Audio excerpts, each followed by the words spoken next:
The Town of the Living Deads. Vivify Studio Stories. Oh, my God, exclaimed Kurt. Mommy, are we seriously shifting here? Questioned Kurt. Yes. Honey, this is our new residence, that your father has been posted to. Kurt's jaws dropped open as he stared the isolated and abandoned neighborhood. The rustic and chipped-off gate squeaked open, as West and his family made their way into their new neighborhood. West was a detective by profession. Due to the nature of the work he did, West was mostly traveling to various places. This time West was posted to the outer areas of North Carolina by his company. Seeing the new neighborhood, West and his family members were taken back. Their new residential area was isolated, abandoned, and detached from the city area of North Carolina. The cool wind howled across the neighborhood. West and his family mounted into their car and drove swiftly into the new neighborhood. All the houses in the area seemed abandoned and old. It looked as if nobody lived in that area for quite some long time. As West and his family drove through the dingy, narrow, uneven roads of the new neighborhood, there was no sign of human existence. The family soon realized that they had been posted to a ghost town. Kurt looked disgusted and bewildered at seeing the area surrounding him. Whereas West and Kimberly had the same sort of feeling. The car moved at a steady pace throughout the new neighborhood. As the car maneuvered through the streets of the secluded town, West's family came across a signboard that read, "Welcome to the City of the Living Deads." The signboard further read, "Drive at your own risk." West and Kimberly stared at each other after reading the signboard. "That is one weird signboard," stated Kimberly. "True," West exclaimed. West lost his GPS signal. His mobile signal showed sign of being unreachable. "God, what is this place?" questioned West. "No signals. How are we going to navigate through this area now?" West shouted. "What was our house number again?"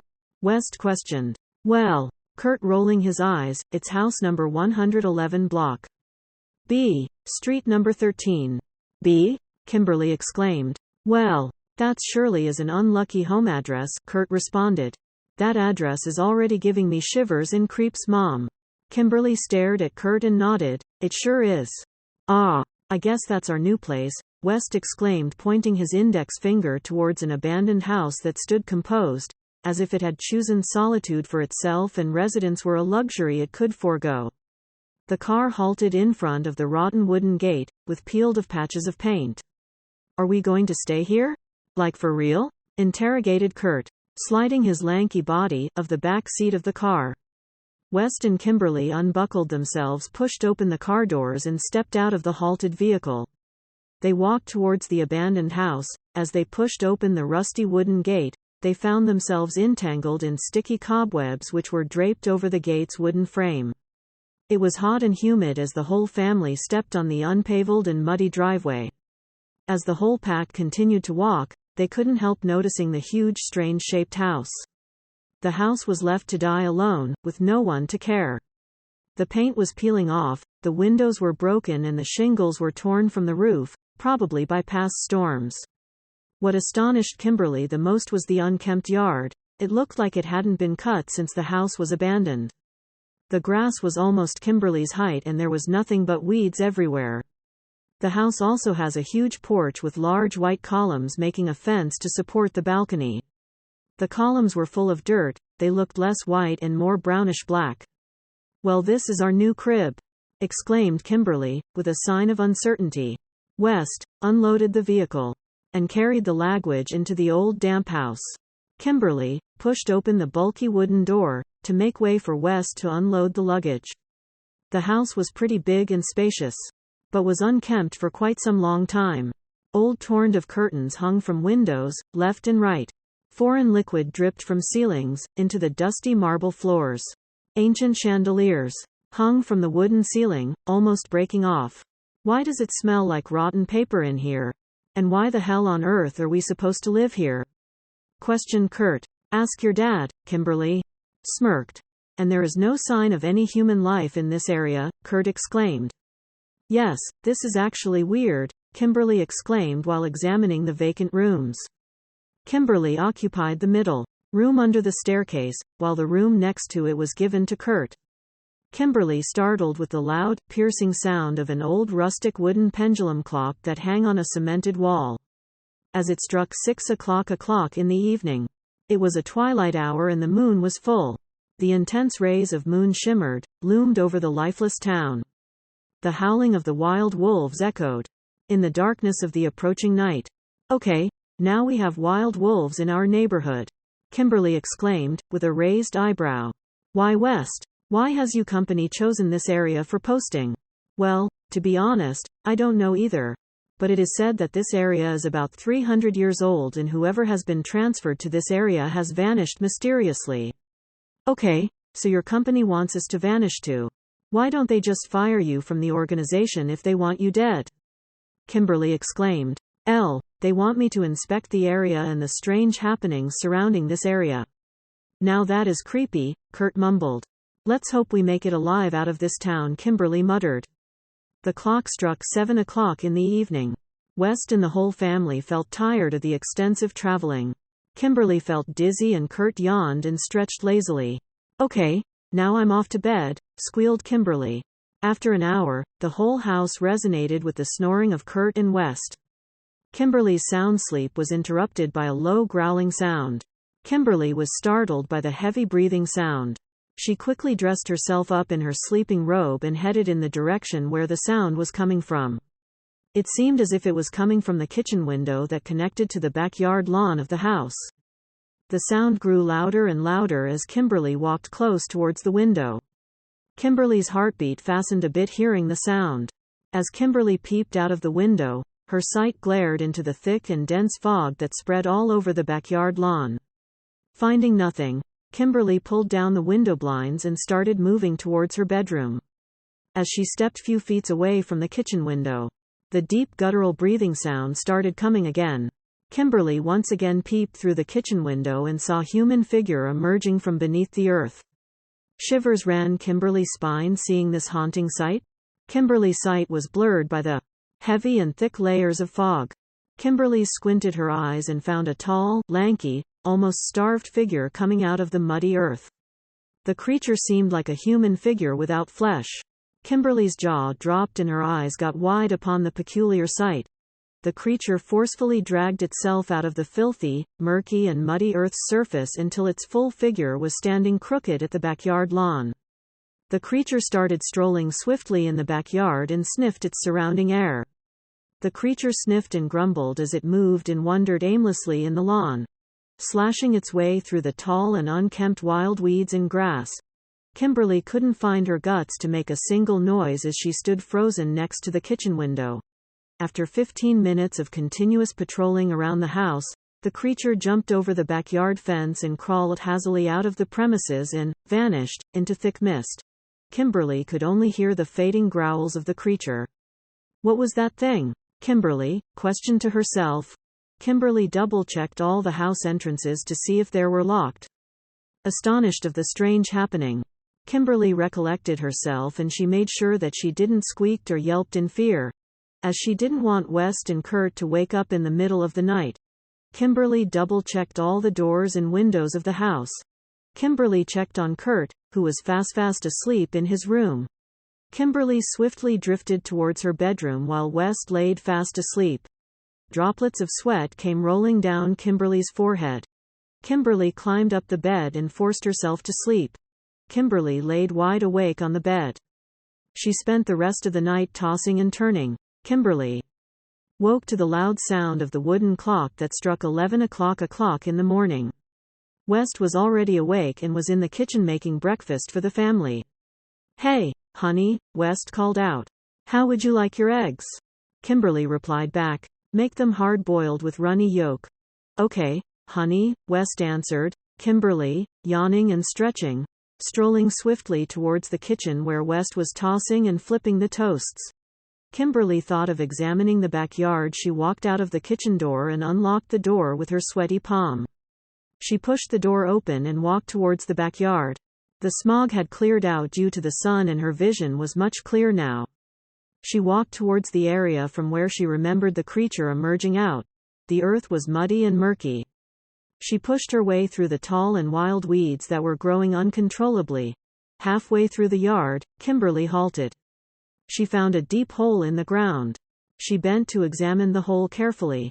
"Honey, your breakfast is ready," Kimberly heard West calling out. "Coming, honey," Kimberly replied. Kimberly hurried back into the kitchen where West had already started gobbling his breakfast. Kurt was already halfway through his breakfast. Kimberly pulled out her chair and started nibbling her poached eggs.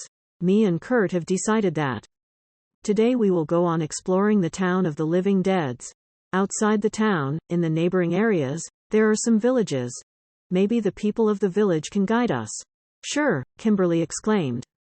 "That's a great idea." Kurt, after finishing his breakfast, ran to his room to get ready for the town tour, and so did West.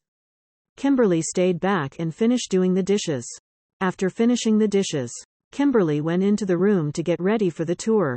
While Kimberly was getting ready, West prepared the truck for the trip as Kimberly was locking the main door. "Hey honey, what are these holes in the front garden and why are there footprints all over the porch?" questioned West. Kimberly glared into the front porch and saw 3 to 4 deep holes. "I guess wild rabbits live with us," exclaimed West. Kimberly got all pale and sweaty, seeing the punctured muddy lawn.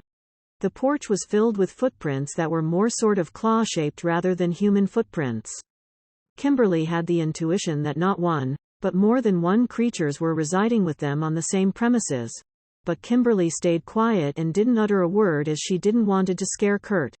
The town was as usual, isolated and deserted. Apart from wild raccoons and wolves, there was no sign of any human existence in the town. West truck patrolled through the town. "This town is certainly weird for sure," West exclaimed. "No shopping malls. No grocery stores. Abandoned houses and shops is all this town has," smirked West. "That is right," muttered Kurt. "How are we going to survive?" questioned Kimberly. West nodded in approval. West bumped his head to the car's roof. The car seemed stuck in a trench. West accelerated the car with full force, but it was of no use as the car seemed halted and stuck in a deep trench. West stepped out of the vehicle in the middle of the road and found the front tire of the car to be stuck in a deep and hollow cavity. West and Kurt pushed the car with full force from the front, and Kimberly accelerated the car. Within no time, West and his family were able to push the vehicle out of the ditch. Trench was dark, deep and hollow with splattering of red blood stains on the crude edges of the trench. Kimberly yelped in fear when her sight met the vision of a human carcass. "What the hell?" exclaimed West, his eyes wide open and jaws dropped in fear. Kurt startled, puking and vomiting, seeing the grotesque sight. Kimberly took Kurt by shoulder and pulled West by his elbows and pushed them into the car. West quickly reversed and drove the car away. "What was that?" Kurt questioned. "A human corpse 2 or 3 days old?" exclaimed Kimberly. "This town has surely lived up to its name," Kurt uttered. "What in the name was that?" questioned Kimberly. "Whatever it was surely horrible," exclaimed West. Driving through the town, West car halted with a screech. An old elderly woman was running towards the halted car and was waving vigorously at them. Kimberly was relieved to see the sign of a human existence on this part of the world. Kimberly rolled down her car window. The elderly woman shrieked, run off from this land." The old woman was breathless and seemed out of breath. She was wobbling towards the car. Kimberly seemed concerned about the old lady. It was almost past dawn. Kimberly, seeing the old lady, also panicked and yelled, "What happened?" The old lady waved vigorously and yelled, go back inside or else they will kill you."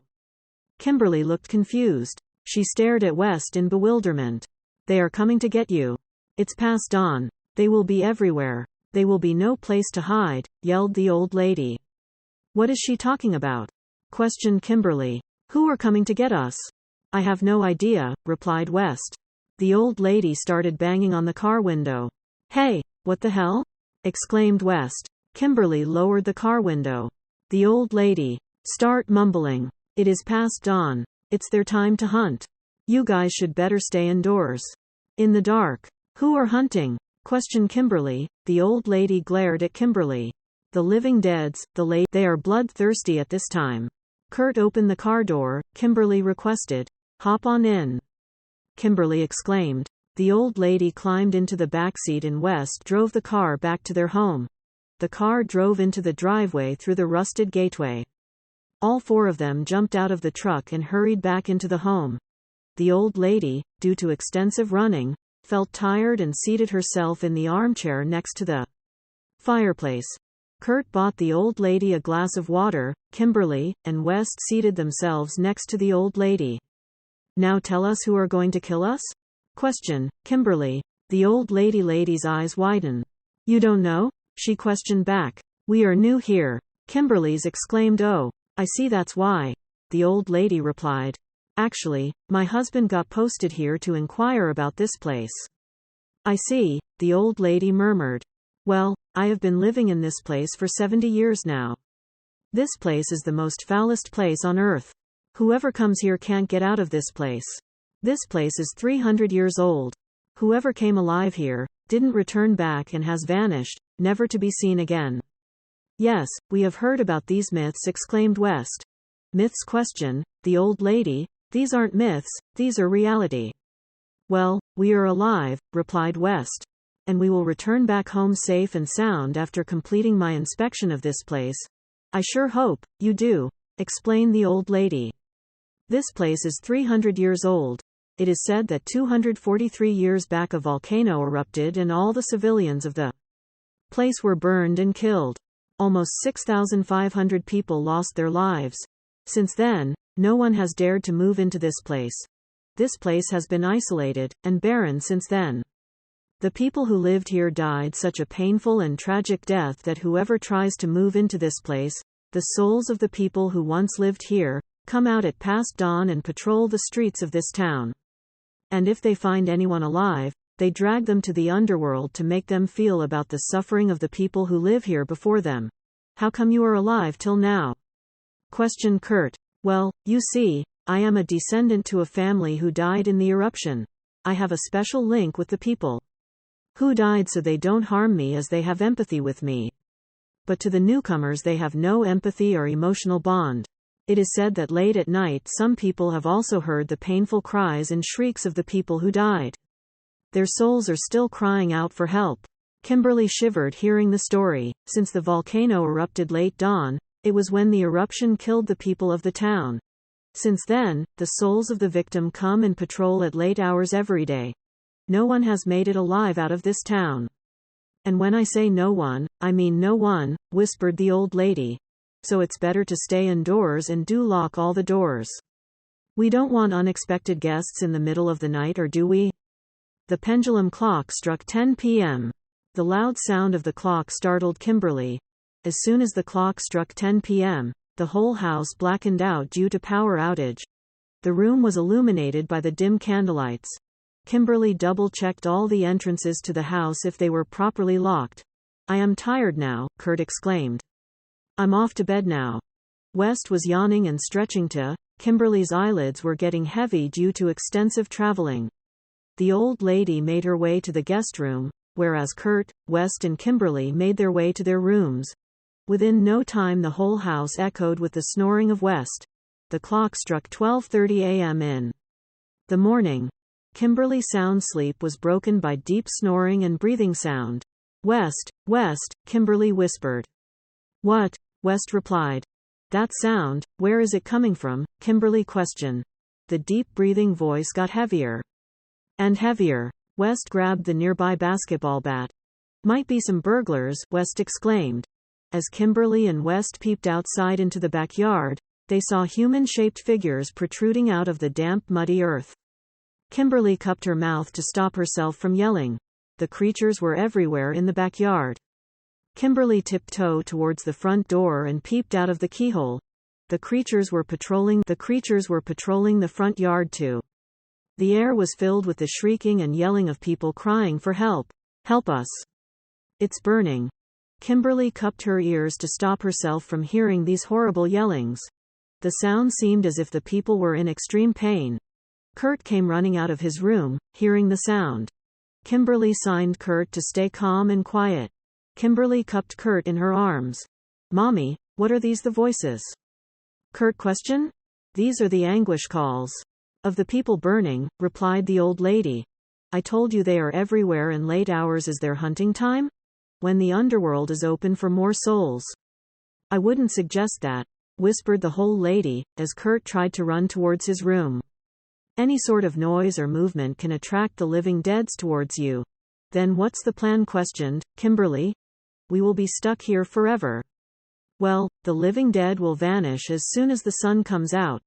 They are scared of the daylight. We just need to be careful for the night. As soon as the sun comes out, you can exit the town of the living dead, explained the old lady. If you make it till the morning, that is.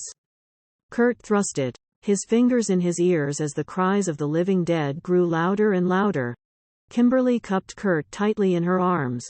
The burned bodies of the living dead patrol the front porch of the house.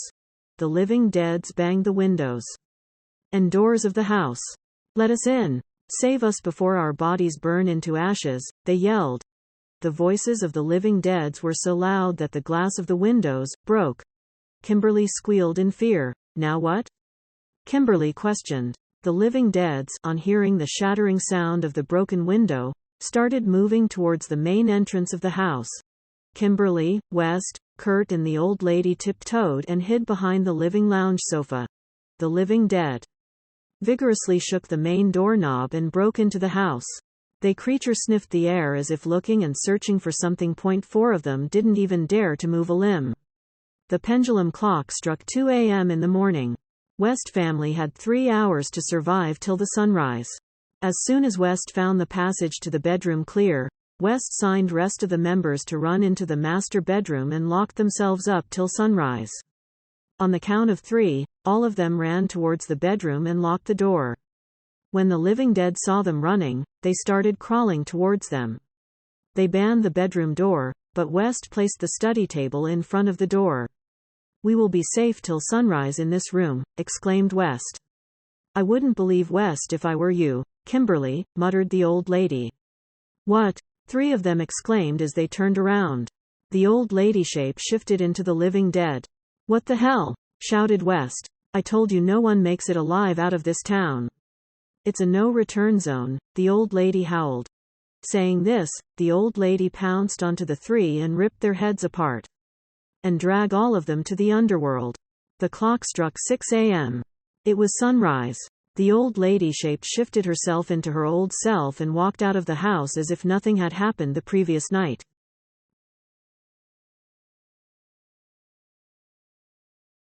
Hey there, beautiful bookworms. Don't forget to like and subscribe to our channel. Your likings help this channel a lot. Have a great good night's sleep.